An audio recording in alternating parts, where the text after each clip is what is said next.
Assalamualaikum warahmatullahi wabarakatuh, teman-teman. Selamat malam semuanya. Semoga dalam keadaan sehat, keadaan baik, dimudahkan segala urusannya. Nah, teman-teman, di belakang saya, di belakangku ya, ini hutan kayak gini, sama sekali gelap ya. Mungkin ada, ya kita nggak tahu lah ya, ada apa di belakang gitu. Nah, teman-teman, pada malam hari ini aku akan bersama dengan Bapak Samudro, yang kebetulan beliau juga akan bahas tentang pengalaman beliau waktu di kota Banyuwangi. Seperti yang kita ketahui, kalau kita tuh mendengar kata Banyuwangi ya, berarti kan itu kan kental akan dunia spiritualnya gitu, akan terkenal dengan keilmuannya gitu. Nah, oke, kita samperin Bapak Samudro yang akan bercerita masalah pengalamannya di Banyuwangi. Ikutin ya. Ingat, yang belum subscribe, bantu subscribe-nya ya.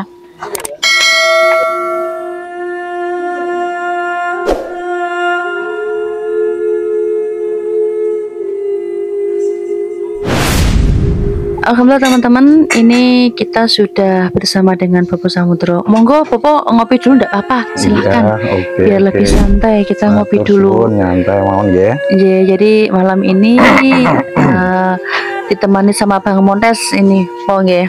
Iya. Kita sama Bang Montes juga. Oke teman-teman, langsung kita dengarkan cerita dari Bapak Samudro yang pengalamannya ada di kota Banyuwangi. Monggo Bapak langsung mawon sapa teman-teman misteri kejauhan yang ada di rumah. Oke, terima kasih Mbak Lin, Bang Montes atas kesempatannya. Sebelumnya saya ucapkan selamat malam. Assalamualaikum warahmatullahi wabarakatuh. Salam rahayu kepada semua pemirsa misteri kejauhan dimanapun berada. Semoga kita semua pada malam hari ini diberikan kesehatan, kekuatan, serta rezeki yang berkah dari Allah Subhanahu wa Ta'ala. Gini Mas ya, Mbak, ini saya sedikit bercerita tentang pengalaman misteri saya saat saya ritualan di Banyuwangi. Di Banyuwangi, tepatnya itu di Pantai Teluk Ijo. Teluk Ijo ya Pak? Iya, Pantai Teluk Ijo itu letaknya itu posisinya Banyuwangi di pesisir ujung selatan barat, jadi perbatasan antara Pantai Rajekesi dan Jember. Jadi antara Banyuwangi dan Jember, bersampingan dengan itu, melewati kalau tidak salah itu Pulau Merah, Mbak, ingat saya itu Pulau Merah, terus Pantai Ijo. Kalau pada zaman dulu itu belum dipakai pariwisata, Mbak. Masih sangat alami sekali. Jadi kita siang dan bermalam di sana tuh, berjalan siang saja tidak ngetemuin satu orang pun sana. Oh, gitu. Memang belum dijadikan pariwisata. Belum jauh dari masih dari ini bau mistis, privat gitu apa? Iya. Masih apa ya? Pantai apa bahasanya itu? Sangat sakral sekali, Pak. Mitosnya kuat sekali sana. Bahkan ya karena kita penasaran saja juga, Pak, ya. Pada saat itu mitosnya dulu itu kalau ke sana ya, katanya kalau tidak hatinya nggak ngepas dan banyak mungkin ada punya pikiran aneh-aneh atau gimana, itu katanya nggak bisa pulang. Gitu loh, nggak bisa balik gitu. Katanya itu gitulah. Dari situ saya cuma sedikit banyak penasaran lah, Mbak. Gitu. Berawal dari situ. Itu jenengan sama siapa itu, Pak?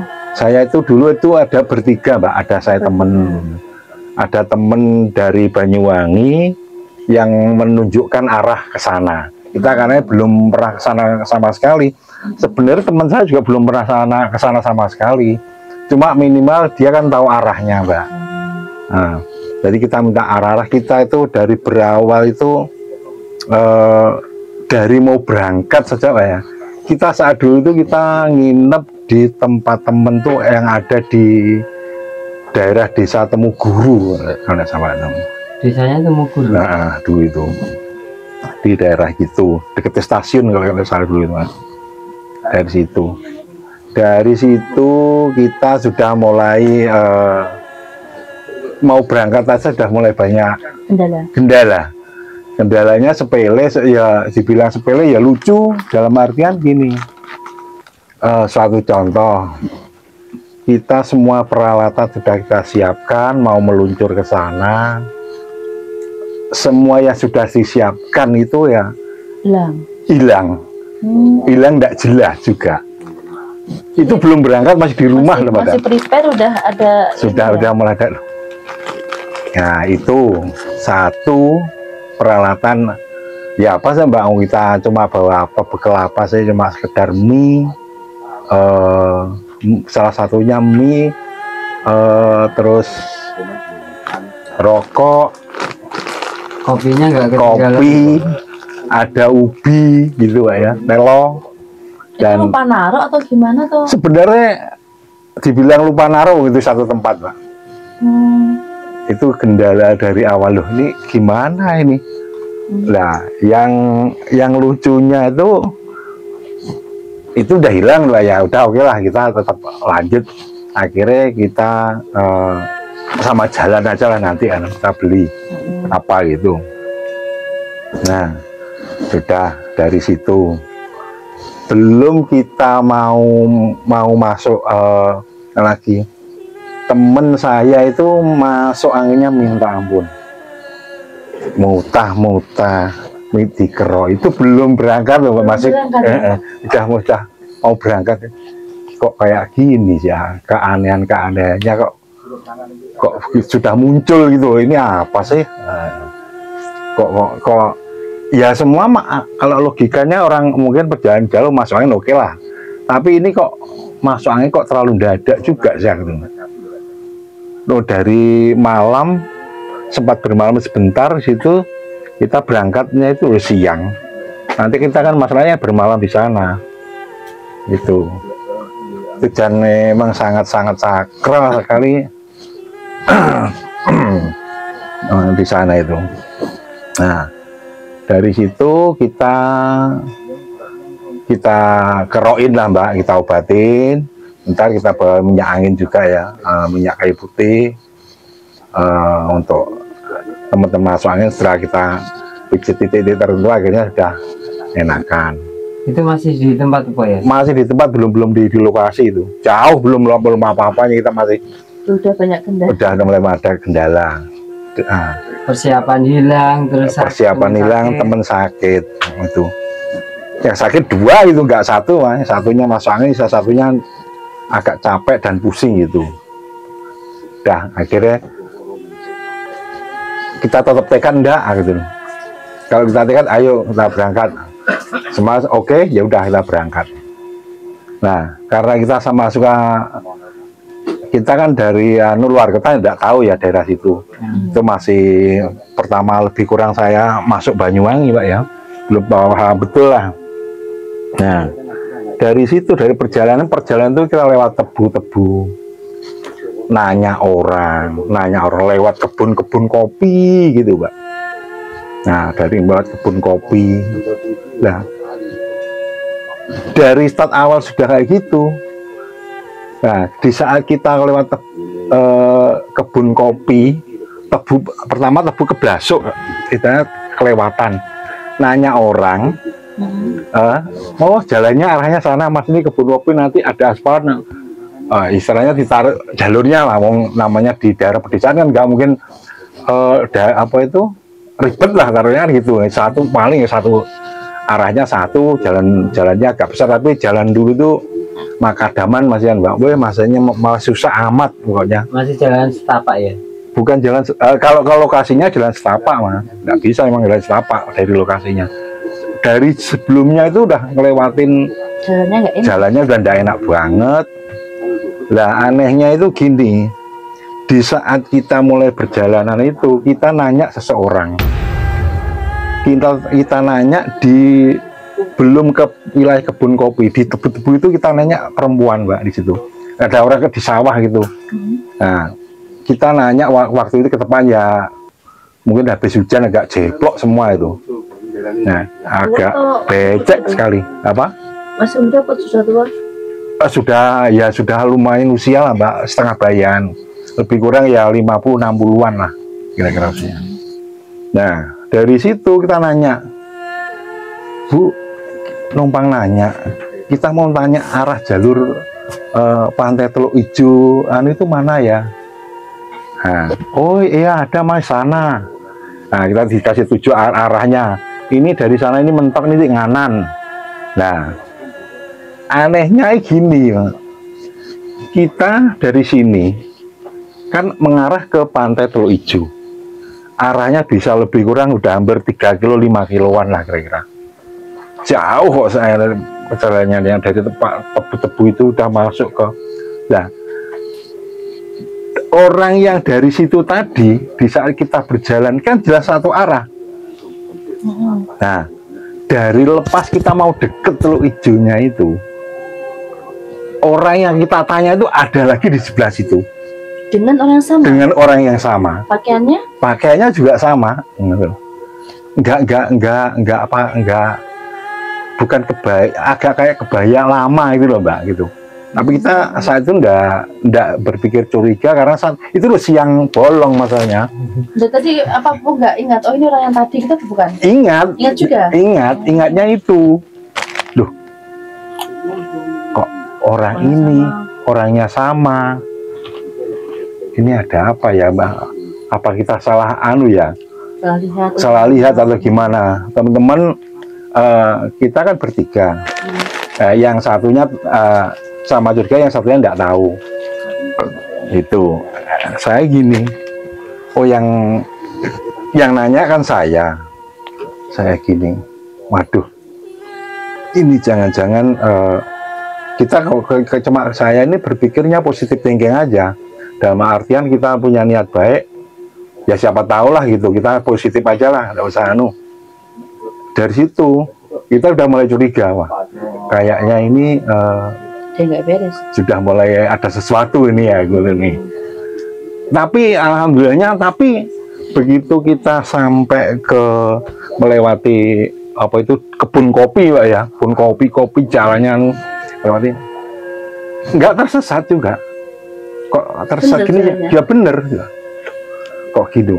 Nah, akhirnya Mbak ya dari situ kita tanya, kita sebenarnya enggak yang kedua itu di deketan itu enggak tanya, cuma kita lihat aja kok orang yang di sana sama di sini kok sama, ini kok nggak masuk akal. Pertemuan yang kedua itu nggak tanya? Nggak tanya, berarti kita nggak nanya, cuma kita lihat aja. Kok orang sama gitu.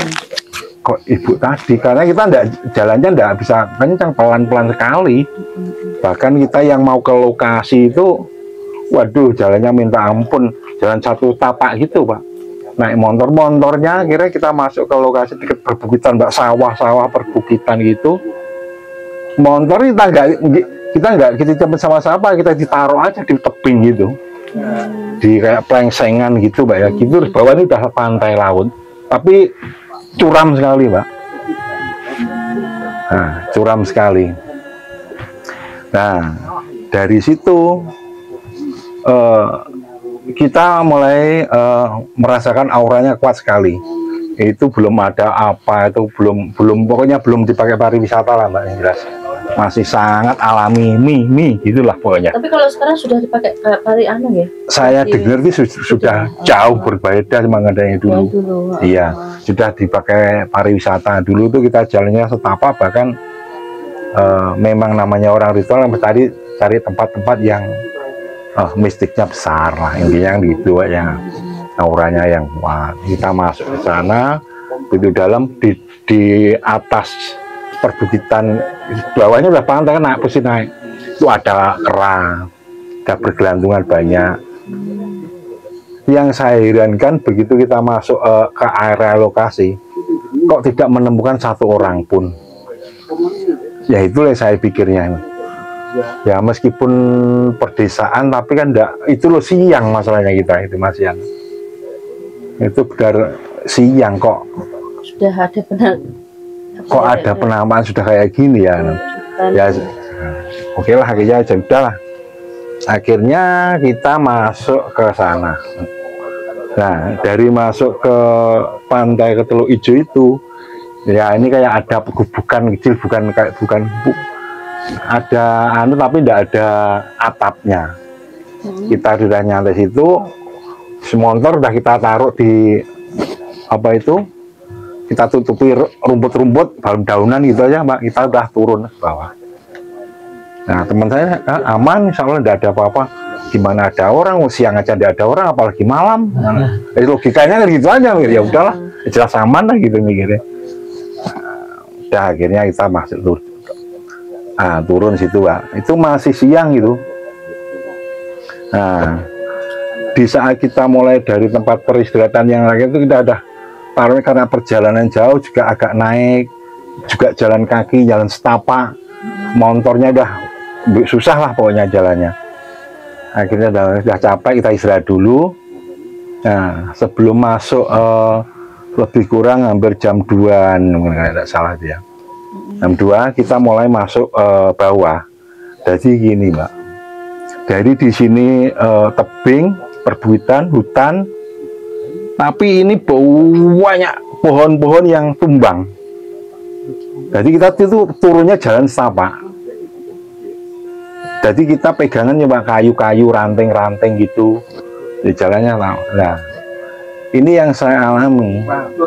Jadi dari mulai di atas kita perjalanan itu, kita masuk ke mulai melihat arah lautnya itu, Mbaknya.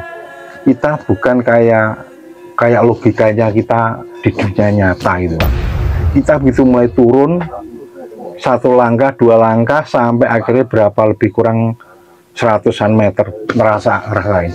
Jadi kayak auranya itu, ini kalau menurut saya ya, ini yang rasakan bukan saya, teman-teman juga ada duanya itu. Kayak kita masuk dimensi lain, kayak dunia non kasat mata. Jadi kita suaranya itu berisik-bisiknya itu meriuh gitu. Riuhnya itu orang bicara, kayak suara ombak, suara angin. Jadi itu aja gini. Karena kita kayak masuk alam lain. Nah, memang karena dari salah satu beritanya teman saya itu yang dari Banyuwangi dulu, katanya di situ kan sangat sakral sekali. Karena kita ingin tahu ya itu. Bahkan katanya kalau punya niat jahat tertentu juga susah balik itu. Ya alhamdulillah kita tidak terjadi apa-apa, ya selamat ya. Nah, dari itu kita masuk. Jadi kayak gimana, Mbak ya? Kita ada ya namanya perjalanan ya lumayan capek, turunnya capek, nanti belum baliknya lagi. Ya namanya lumayan tinggi, dari perbukitan turun ke pantai lumayan tinggi. Sudah kita melewati alas-alas kecil ya, Mbak, tapi sangat alami sekali, sangat rimbun, juga mistiknya luar biasa. Listrik belum ada kan? Belum ada, Mbak. Sebenarnya ya, di situ belum ada. Kalau di kampungnya ya mungkin sudah ada lah, Mbak. Di situnya belum ada sama sekali. Itu siang aja sepi, tidak kita ketemu orang sama sekali. Apalagi malam, sore apa gitu. Nah, itu, Mbak. Jadi kejadian mistik ya dari awal mulai berjalan di rumah, di perjalanan, terus kita masuk ke lokasi. Nah, dari lokasi situ, Mbak, nah kita mulai terjun ke pantai. Nah, terjun ke pantai itu lucunya gini, bukan lucu, maksudnya itu ngerinya gini. Kita sudah melewati kayak mau masuk dimensi lain. Taruhlah kita teman-teman, ayo kita menikmati suasana, nyantai sama terus kita sedikit banyak meditasi lah, semedi atau wiritan yang kita rileks, kita menyatu dengan alam, kita komunikasi dengan makhluk tertentu yang ada di wilayahnya situ gitu. Kita setelah adakan ritualan tertentu, akhirnya suasananya itu kayaknya mulai terasa nyaman. Ibaratnya gini, ibarat kita masuk itu, kita bertamu itu disambut lah istilahnya sebenarnya. Cuma menyambutnya kan prosesnya kan dunia non kasat mata kan beda sama kalau kita yang kasat mata langsung Pak ya. Ibarat kita, oh silahkan masuk ini, kan gitu kira-kira kan gitu Pak ya. Itu, nah, dari situ kita mulai masuk dari bawah itu lebih kurang itu asar Pak ya. Nah, sampai asar. Nah, sampai asar itu di saat kita meditasi yang teman saya itu wiritan itu tiba-tiba Pak ya di depan apa itu batu yang menjorok ke pantai. Itu kan batunya besar-besar gitu. Tiba-tiba itu kayak ada tasbih Pak. Gimana itu? Di depan saya itu. Nah, karena padahal kita ya ada yang wirid, ada yang semedi gitu, kita kan sesuai kita sendiri-sendirilah kita ritual bareng gitu. Kayak ada tasbih Pak. Ya, cuma tasbihnya itu enggak, ya mungkin ya enggak mungkin kayak ini ya, enggak kayak ini ya Pak. Tapi ini kan sudah di apa itu sudah diatur ini Pak ya, jadi runcing itu belum terbure. Kalau kita taruh kita jadikan tasbih gitu. Nah itu ya alhamdulillah kita dikasih situ. Nah dari situ ini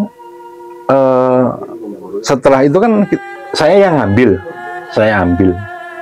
Nah karena teman saya takut, saya berpikir gini aja, kita andikan saya dikasih ngapain nggak diambil, mungkin ini dikasih tertentu kita nggak anu, masih berpikirnya kita nggak aneh-aneh aja lah pikirnya.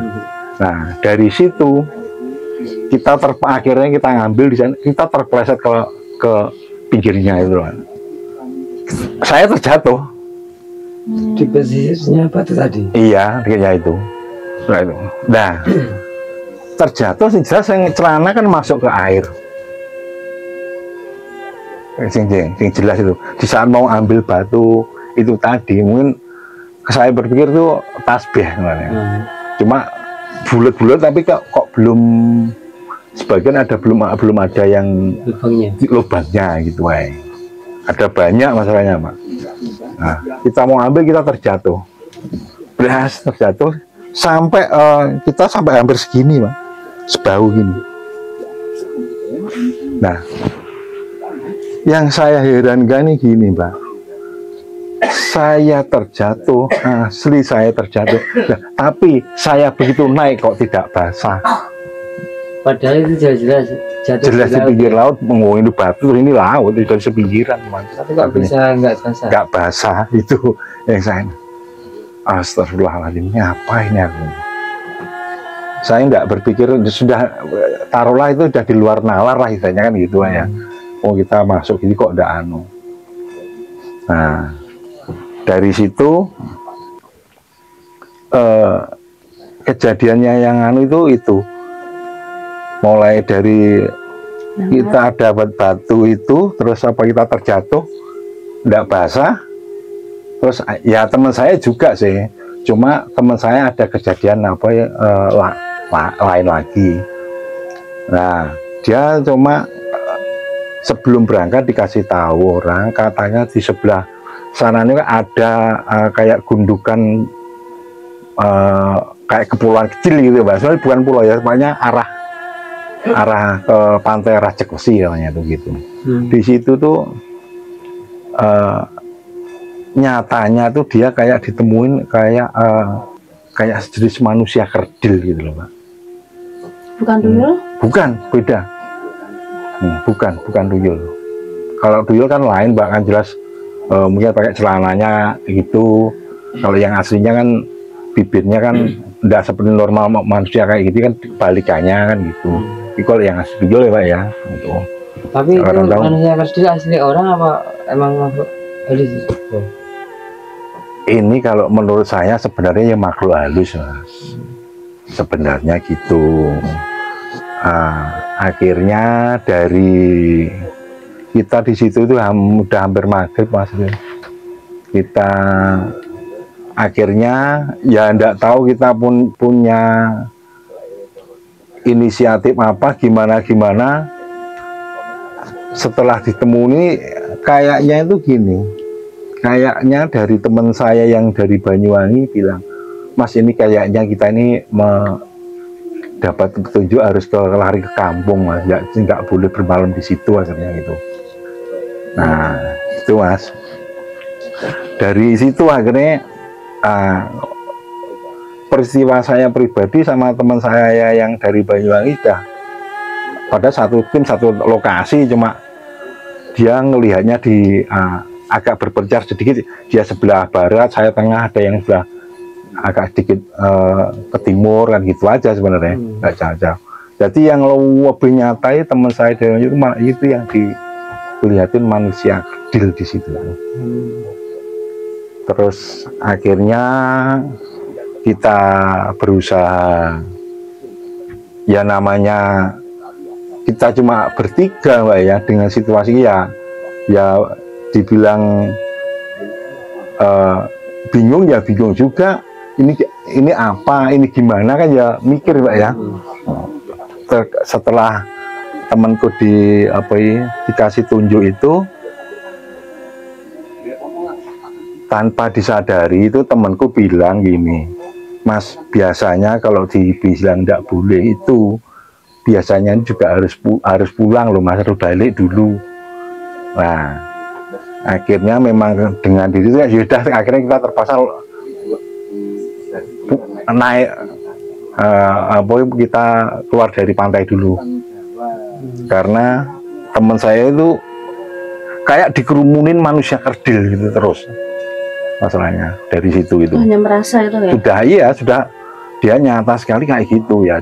Saya udah cuma saya sebenarnya yakin kalau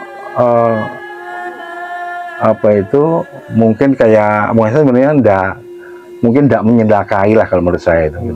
Niatnya sebenarnya dia baik, mengenal, cuma karena teman saya sudah merasa suaranya di situ kan dulu tuh suaranya mistisnya kenceng banget sih Pak. Kalau di situ tidak bisa balik dan lain sebagainya kan gitu. Akhirnya sudah kita akhirnya masuk ke balik, lumayan Pak, dari pantai kena itu udah maghrib itu. Akhirnya kita lari lagi akhirnya kita bermalam itu di mana, di dekat kampung itu, sama orang kampung biasa-biasa aja gitu. Dan tidur biasa gitu. Akhirnya pagi kita ke sana lagi. Nah dari situ kita melihat paginya memang luar biasa juga sebenarnya. Kalau dari segi alamnya, indahnya juga sebelahnya juga pasir putih namanya. Dari mistiknya luar biasa, dari alamnya juga luar biasa. Cuma dia berpesan gini, Mas kayaknya di sini ini nggak bisa kalau buat ritual. Bukan ritual Mbak, maksudnya untuk sekedar lancong-lancong yang nggak jelas, nggak suka lah kayak gitu. Oh intinya gitu. Ya udah gitu, akhirnya kita kembali lagi, akhirnya kita ke sana lagi mulai dari pagi sampai sore gitu Pak. Ya alhamdulillah aman, selamat sampai di rumah gitu. Jadi itu pengalaman beliau. Start tahun berapa itu Po? Itu lebih kurang tahun 2005-an kalau nggak salah Mbak itu. Terus gitu ya. Oke Bapak, sebelum kita tutup mungkin ada yang ingin disampaikan ke teman-teman yang nonton? Gini, kalau saya ini gini aja lah Mbak. buat teman-teman dimanapun berada yang senang berpetualang juga, intinya kita harus saling berbagi dalam artian kita bisa menyatu dengan alam, intinya gitu sebenarnya. Jadi kita ndak merusak alam, kita ndak biar alam itu seimbang dengan kehidupan kita manusia yang penghuninya. Nah, apa itu bisa selaras, jadi nggak sampai ada apa-apa gitu, Pak. Intinya kita sudah kita uluk salam, kita seimbang, kita menyelaraskan kita dengan alam, dah alhamdulillah aman gitu, Pak. Oke. Nah, baiklah teman-teman, udah di penghujung acara. Jadi tadi itu yang disampaikan Bapak Samudro di Banyuwangi, di tadi apa Bapak, Teluk ya? Teluk Ijo. Di Teluk Ijo. Oke. Nah, ada kurang lebihnya kita mohon maaf. Ambil positif dari tayangan ini dan jangan dipakai kalau misalkan ada yang menurut kalian ini negatif atau tidak perlu diterapkan di kehidupan sehari-hari ya. Kita kembalikan ke teman-teman yang ada di rumah. Buat semuanya terima kasih. Sampai ketemu di season selanjutnya. Wassalamualaikum warahmatullahi wabarakatuh.